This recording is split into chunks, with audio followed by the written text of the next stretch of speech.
Joint director విశ్రాసు అలాగే director మనం ఈ కాంగ్రెస్ కేసులో మాజీ మంత్రి టీఆర్ఎస్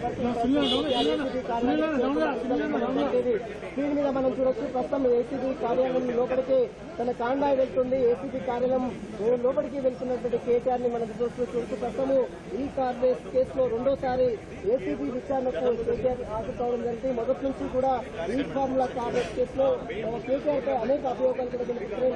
దాదాపు మొత్తం కూడా కేటీఆర్ యొక్క కేసులో కీలక పాత్ర పోషించాలంటూ కూడా గతంలోనే అనేక ఆరోపణలు. ఈ నేపథ్యంలోనే 2024లో ఇచ్చినటువంటి ఫిర్యాదు మేరకు అక్టోబర్ 18న ఏసీబీ అధికారులకు దానకిషోర్ అప్పుడు ఫిర్యాదు చేశారు. ఫిర్యాదు మేరకు ఏసీబీ అధికారులు